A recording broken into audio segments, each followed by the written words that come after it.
And it's so sad to think about protecting our kids in regard to these ideas, because they really are in every facet of their world now, especially if your kid is attending public school.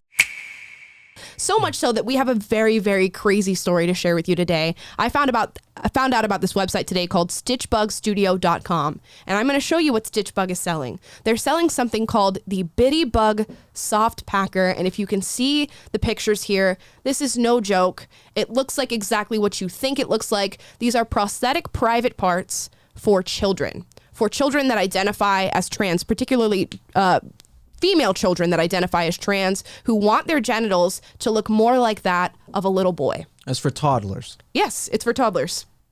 That is just, we talked about this before we went live. I was like, I don't want to spend too much time on this, because it's like, I don't even want to talk about this. It's so disgusting and vile and gross to think that you're doing this to children. It is a toddler. I mean, years and years. I mean, still a decade away from even going through puberty, even thinking about having sex at all, or even developing into an adult, and you are putting a fake penis in its pants so you can parade it around and say, oh, it's a boy now. Yeah. What a disgusting, vile thing to do. It is literally satanic. It is horrible. That is such a disgusting thing. And people say, why do you worry about what other people teach their kids? Why do you worry about what somebody else wants to do? It's because kids do not know what they want.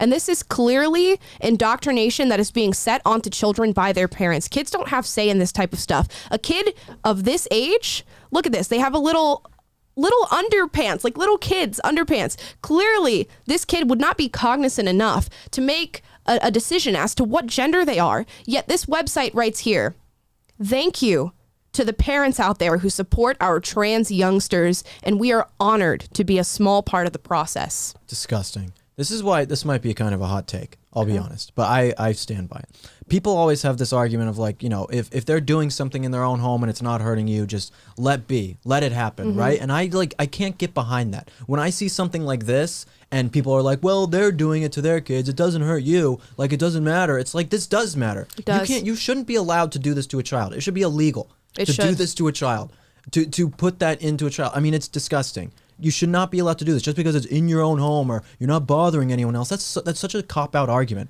It's like a dumb libertarian argument. It's dumb. You should not be allowed to do this to your children or sell this to children. Yep. I mean, it's child abuse. I'll go ahead and say that too. Another hot take. It's child abuse. And to think that people think, oh, well, it's just a decision that my child wants to make, so I'm going to honor that decision. No.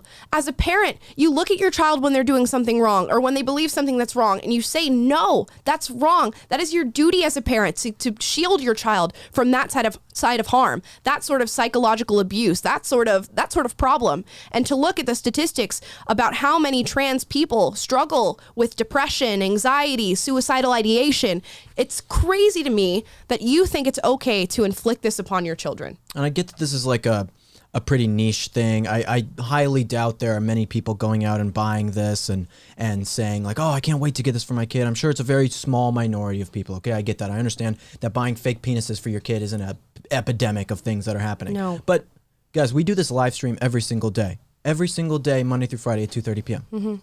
PST. And we do it every single day. And every day there's new stories of something that we talk about. And almost every day we talk about something new with children that has come up. Yeah. So it's like, yes, this is an isolated incident that maybe not that many people buy. And conservative media kind of blows it up a little bit. So a lot of people are talking about it. I get that. But when you have so many isolated incidents happening back to back to back every single day, it's no longer isolated incidents. No, this is a pattern. The left has some weird thing with children. Some weird thing with trans children that is so absolutely disgusting, which is why I could never be a leftist again. Why I hear leftists talk and I hear the things that they say and they talk about their ideas and stuff, and then I see this from the left and it's like, how can you seriously support this? How can you seriously be on board with that ideology? Like, there has to be something wrong in your brain to think that this is okay. Yeah, and I will fight back on the people who say that this is just a small subset of the population now, because it's really not. It's coming to the forefront of our political discussion as far as social issues go.